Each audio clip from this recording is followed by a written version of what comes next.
लिखा है, विज्ञान भैरव तंत्र पर आपकी चर्चा से हम लोग ध्यान में गहरे प्रवेश कर रहे हैं और कई नए द्वार खुल रहे हैं। तंत्र के ही एक ग्रंथ में शिव अष्टपाशों के जिक्र करते हैं और कहते हैं कि अष्टपाश से जब तक मुक्त साधक नहीं होता वो किसी भी साधना में प्रवेश नहीं कर सकता। कृपया इस पर प्रकाश डालें।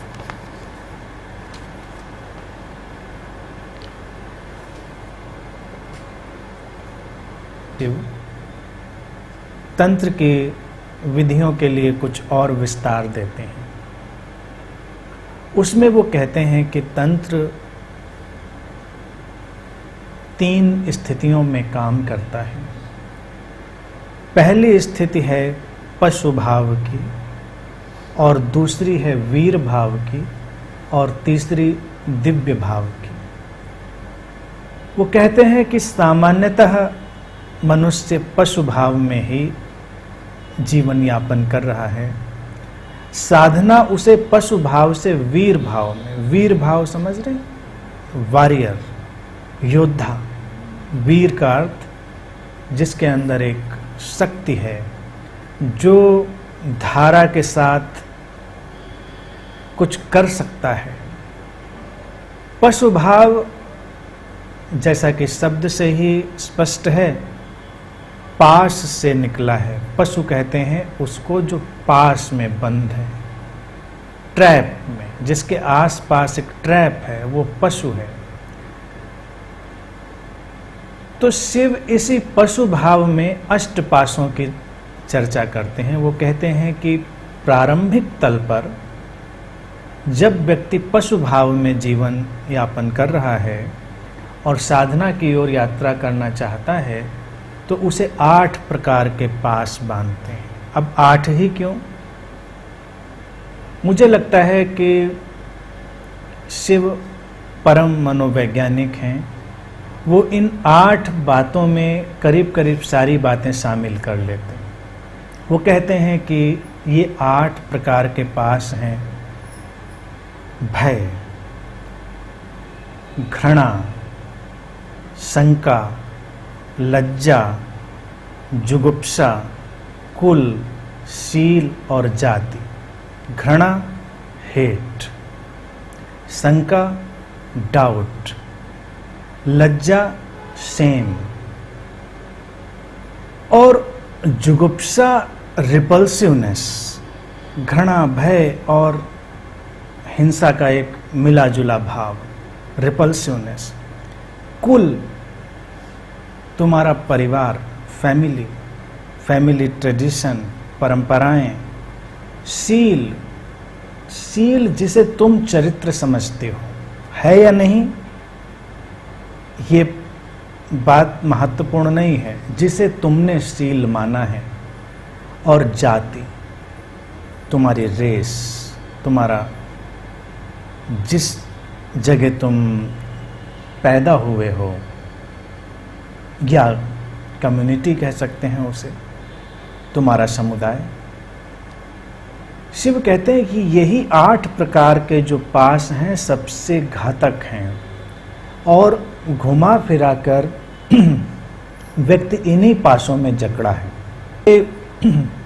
कुछ पास समाज और समाज की व्यवस्था, शिक्षा व्यक्ति के अंदर निर्मित करते हैं, और कुछ अविकसित, सीमित मन की संस्कारबद्ध प्रतिक्रियाएं हैं, कंडीशन्ड टेंडेंसीज हैं मन की, उस मन की जो लिमिटेड है।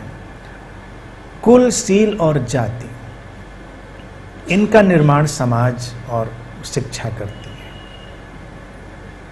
तुमको लगेगा कि ये बड़ी मामूली सी बातें हैं, इनमें क्या बंधन होगा, लेकिन लोग इनमें जीवन पर्यंत बंधे रहते हैं, उनके मायने बदलते हैं।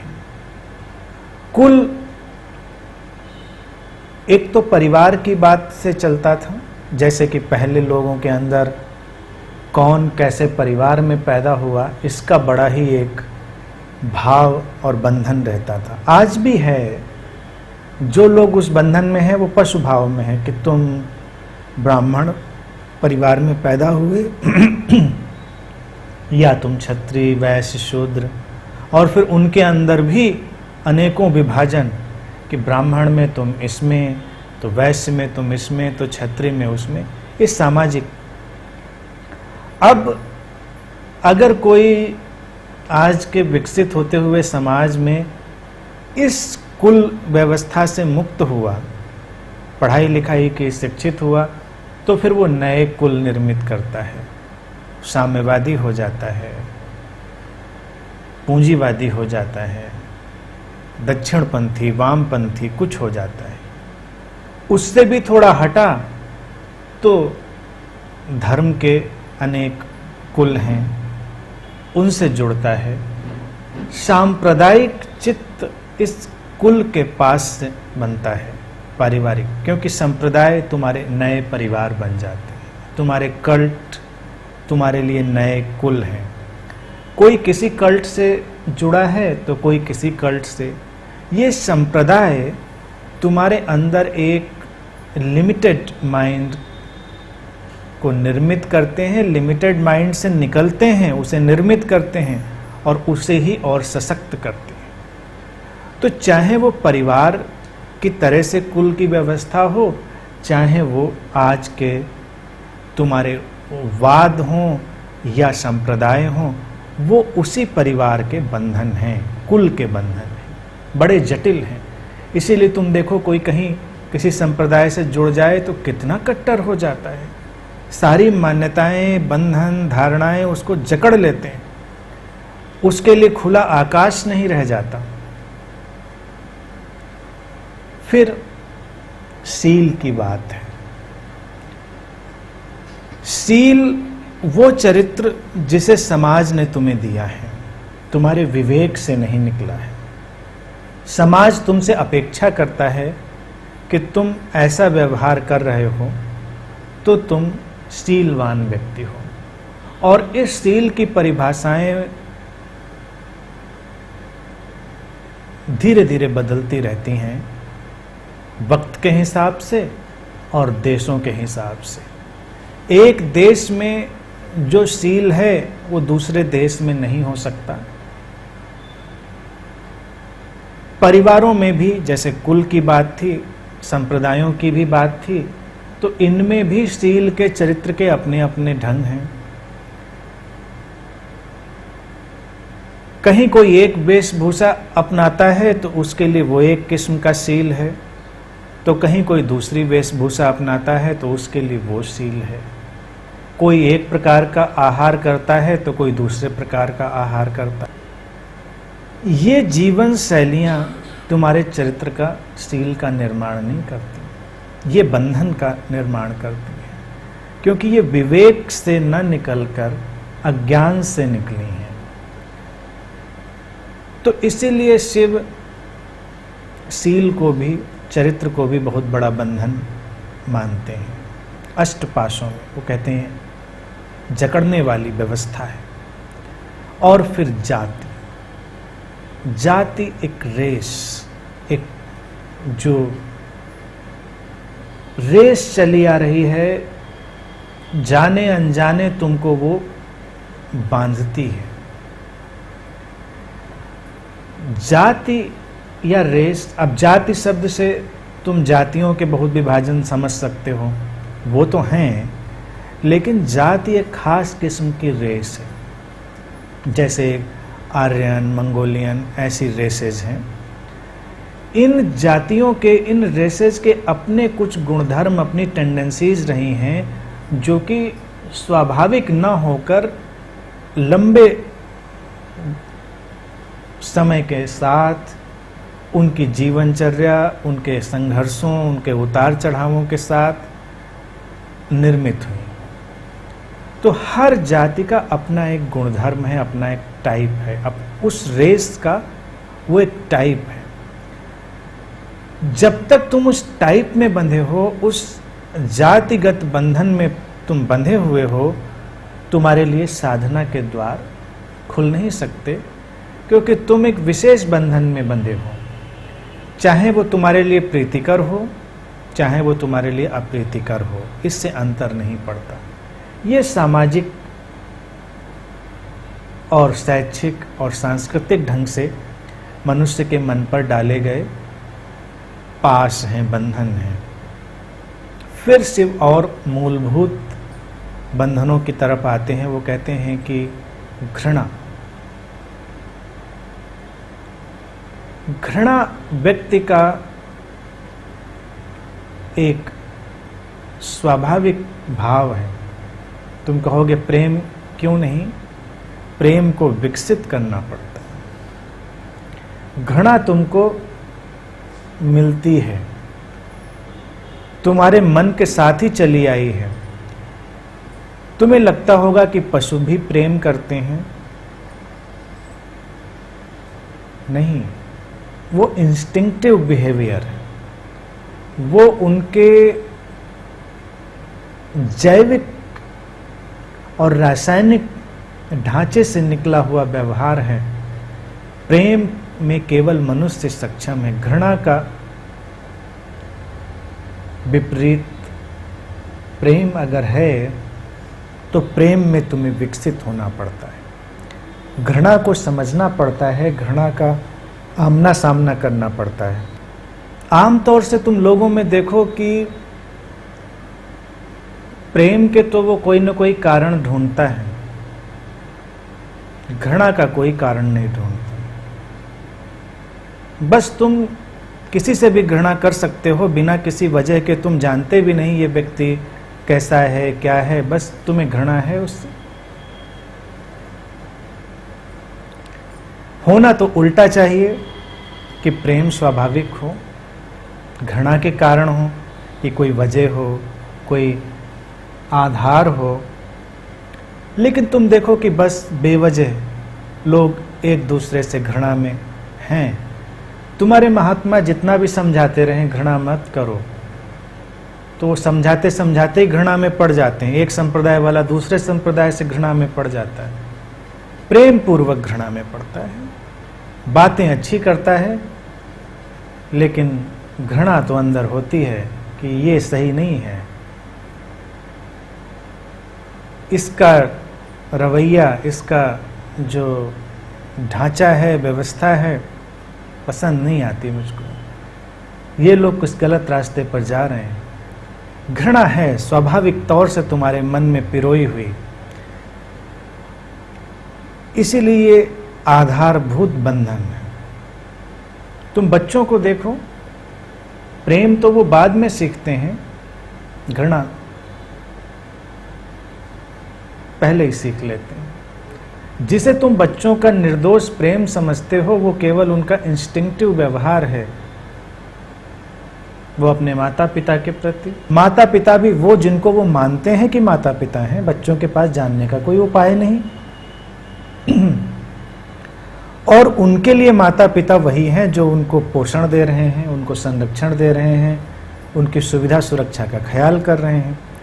जो उनकी सुविधा सुरक्षा का ख्याल कर रहा है, उसके प्रति वो कोमल भावों को प्रदर्शित करते हैं। और उसके बाहर जो कोई भी है, वो आमतौर से घृणा का पात्र है, या भय का पात्र है, या शंका का पात्र है, या जुगुप्सा का पात्र है। जितने भी भाव हैं अष्टपाश के, तुम देखोगे कि वो सब हैं बचपन से ही। अब घृणा के भाव के बाद अगर तुम भय के भाव को देखो, तो ये भी बड़ी हैरान करने वाली बात है। अभय तुम्हारी उपलब्धि है, भय तुम्हें विरासत में मिला है। तुम भयभीत हो बिना किसी बात के।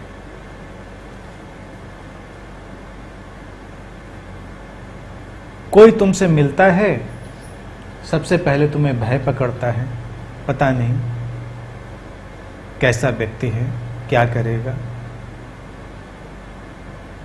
कोई दुष्टता है इसके मन में, कुछ न कुछ भय तुम्हें पकड़े ही रहता है। व्यक्ति बड़ा संभाल कर पकड़ कर अपने आप को चलता है, बड़े सुरक्षा के उपाय लेकर चलता है। अभय उसकी जीवन शैली नहीं। पशु भी भय में जी रहे हैं क्योंकि वो सुरक्षा की तलाश में हैं।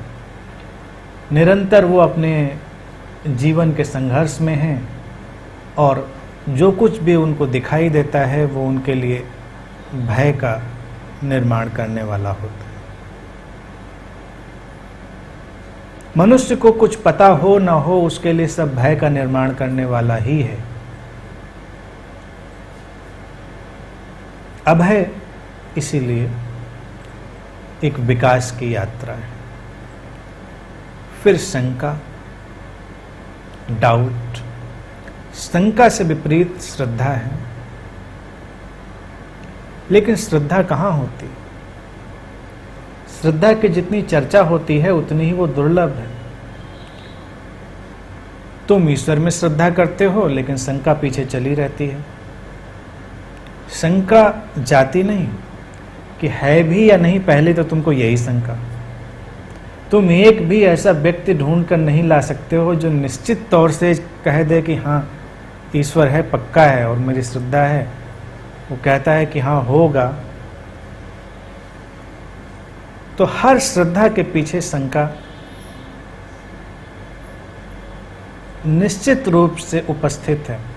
तुम गुरु में श्रद्धा करते हो लेकिन शंका के साथ, भरोसे के लायक आदमी है कि नहीं, ठीक है कि नहीं, तुमने जैसा माना है वैसा है कि नहीं। अब तुम अपने मान्यताओं से ऊपर उठने की ही चेष्टा कर रहे हो, लेकिन तुम अपनी ही मान्यताओं के साथ तलाश करते हो। घर परिवार चाहे जितने बस जाएं, प्रेम के चाहे जितने ढोल बज जाएं, लेकिन शंका तो तैरती ही रहती। माँ बाप को बच्चों पर शंका, लायक निकलेंगे कि नहीं निकलेंगे, बड़े होकर कुछ सहायक बनेंगे कि नहीं बनेंगे। बच्चों को माँ बाप पर शंका, पति को पत्नी पर, पत्नी को पति पर, दोस्तों को आपस में। हम बात करेंगे बेशर्त, अनकंडीशनल, लेकिन शंका तो रहती है। पति पत्नी शादी हो गई, साथ लेटे हैं, कौन कब उठकर किसकी गर्दन दबा दे क्या पता। एक अजनबी आदमी घर में आ गया है, भरोसा नहीं, शंका तो करनी पड़ती है। कहते हैं हिटलर ने शादी इसलिए नहीं करी, उसने लिखा है, उसने कहा कि एक बाहर के आदमी पर मैं भरोसा नहीं कर सकता, कब मैं सो रहा हूँ उठे गोली मार दे मुझको, मेरा गला दबा दे, घर में नाश्ता आ रहा है, खाना आ रहा है, जहर मिला दे। इतना नजदीक किसी को मैं नहीं ला सकता, हिटलर कहता था। खतरा है।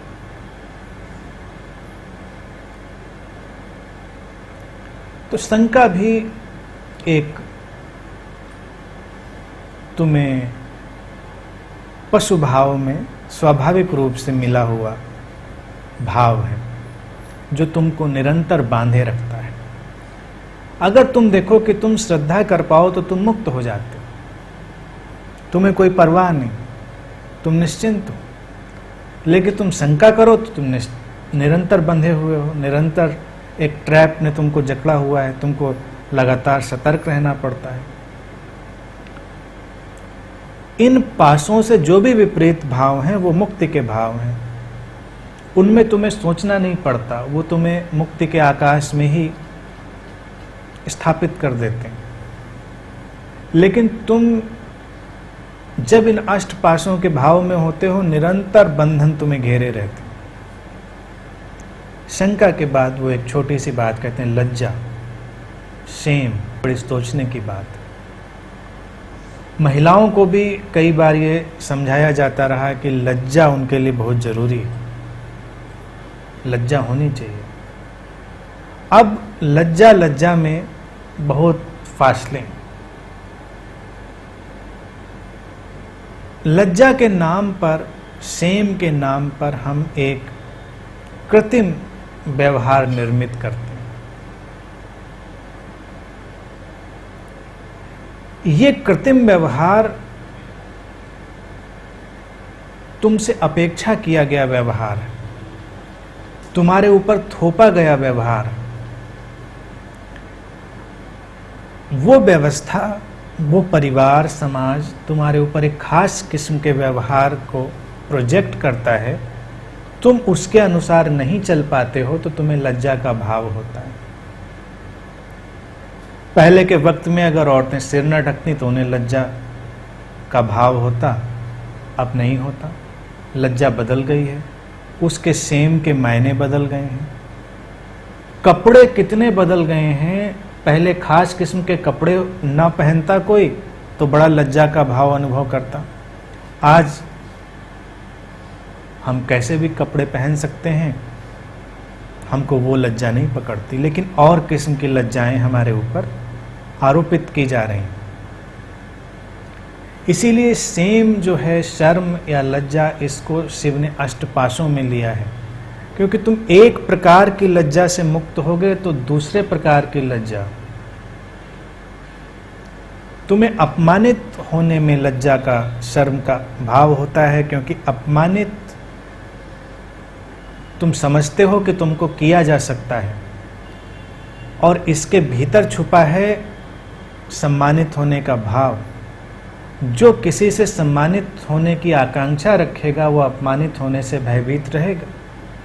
तुम सम्मानित होने की आकांक्षा छोड़ सकते हो तो अपमानित होने की कोई भी लज्जा तुम्हें पकड़ नहीं सकती, भय भी नहीं पकड़ सकता उसका। ये सारे भाव इंटरवीव्ड हैं, अंतर संबंधित हैं, एक दूसरे से जुड़े हुए हैं। तुम देखोगे एक उभरे तो उसके पीछे पीछे और सारे भाव भी चले आते हैं, अकेला नहीं आता, ये झुंड में आते हैं। जैसे कमजोर लोग हों, गुंडे बदमाश आए तो भीड़ में आते हैं, साहसी व्यक्ति हो अकेला चला आता। हमेशा झूठ और कमजोर भीड़ में आता है, और जो सत्य है, वास्तविक है, वो अकेला ही पर्याप्त है। तो ये अष्टपाश एक सिर उठाए तो उसके पीछे पीछे सब चले आते हैं उनके भाई बंधुओं की तरह। अकेला नहीं होता, अकेला हो तो वो दम तोड़ दे। वो दम इसलिए नहीं तोड़ता बंधन, क्योंकि वो सब एक साथ सिर उठाते हैं। अब तुम देखो, एक किसी भाव की तुम कल्पना करो, अब जैसे लज्जा, तो लज्जा में सब कुछ आ जाएगा, भय भी आ जाएगा, शंका भी आ जाएगी, घृणा भी आ जाएगी, जुगुप्सा भी आ जाएगी, सारे भाव घेर लेंगे। तो व्यक्ति को अपने इस लज्जा के भाव से ऊपर उठना है, क्योंकि लज्जा आरोपित है, तुम्हें बताई गई है कि इस बात से लज्जा है। तुम उन बातों को समझते हो, उनको इनकार करते हो, अपने स्वभाव का स्वीकार करते हो, उससे मुक्त हो जाते हो। फिर वो कहते हैं जुगुप्सा। जुगुप्सा घृणा, भय, लज्जा, शंका, हिंसा, सबका मिला जुला एक भाव है, एक रिपल्सिवनेस। शिव कहते हैं कि जुगुप्सा का भाव भी अच्छा नहीं है, ये बहुत बड़ा बंधनकारी भाव है, किसी को भी बांधता है, क्योंकि जुगुप्सा में तुम प्रतिक्रियावादी होते हो। कुछ तुमको पसंद नहीं है, तुमको बस पसंद नहीं है, इसलिए तुम्हारे लिए जुगुप्सा का वो कारक है, कोई बात गलत नहीं हो जाती। तुम एक शाकाहारी परिवार में पैदा हुए हो, बढ़े हो, तुम्हें मांसाहार जुगुप्सा पैदा करने वाला लग सकता है, रिपल्सिव लग सकता है। तुम्हारे सामने वो भोजन रख दिया जाए, तुमको नौसिया फील हो सकता है, तुमको उल्टियां होनी प्रारंभ हो सकती हैं।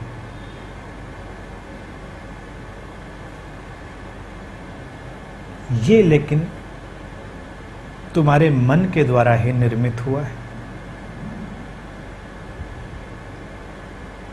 अपार्थिव रंग भेद भी तुम्हारे मन के द्वारा पैदा हुआ है, वो भी ऐसा, जैसे जो कौमें गोरे रंग पे बहुत जीती रही, उनके लिए कोई काला व्यक्ति जुगुप्सा पैदा करने वाला, रिपल्सन पैदा करने वाला। आज भी पश्चिम में कुछ न कुछ हादसे हो ही जाते हैं। लंबा संघर्ष किया निग्रोज ने, उनको होटल्स में, क्लबों में जाने से रोक दिया गया क्योंकि वो बस काले थे, इंसान थे लेकिन गोरे नहीं थे, काले थे, जुगुप्सा पैदा करते थे, एक मान्यता में फिट नहीं होते थे। तुम्हारी भी मान्यता में कोई फिट ना हो तो तुम्हारे लिए रिपल्सिव हो जाता है। इतना सहज हो जाना कि तुम्हारे लिए कुछ भी जुगुप्सा पैदा करने वाला ना हो, क्योंकि संसार में तो बड़ी विविधता है। यहां पर हम उस विविधता के साथ ही जीना सीखते हैं, वही मुक्ति है, अन्यथा तो हम बंधे ही रहेंगे। तो कितने भी हमारे अंदर के धारणाओं के तल हों, उनका होश पूर्वक अवलोकन करना, जागरूकता से उनको देखना और उनसे मुक्त हो जाना, वो जुगुप्सा से मुक्ति है। क्योंकि सही गलत, अच्छा बुरा तुम्हें नहीं पता। पशु भाव का अर्थ जैसे पशु बिना बात के बस आक्रमण कर रहा है। तुम सड़क से निकल रहे हो, कुत्ता खड़ा है, भौंकना शुरू कर दिया, कारण पूछ के नहीं भौंकता, नोटिस देके भी नहीं भौंकता, कुछ बताता नहीं, क्यों? तो आम व्यक्ति भी जब पशु भाव में है तो बिना बात के आक्रामक होता है। एक व्यक्ति ने एक अलग किस्म की जीवन शैली अपनाई और तुम जुगुप्सा से भर गए, घृणा से भर गए, भय से भर गए, शंका से भर गए, लज्जा से भर गए। इन सारी बातों पर बहुत सजग होकर विचार करना होता है। और शिव कहते हैं कि इन पर जब बहुत सजगता से कोई ध्यान देकर, समझकर इनको समाप्त करता है, तब वो आगे जाता है वीर भाव में। क्योंकि वो वीर भाव इसलिए है, तुमको एक वॉरियर की तरह, तुमको एक योद्धा की तरह ही इन भावों से लड़ना पड़ता है। भारत में हिंदू दर्शन ने देवताओं और असुरों के बीच जिस संघर्ष की बात कही है, वो इसी पशु भाव से वीर भाव में स्थापित होने का संघर्ष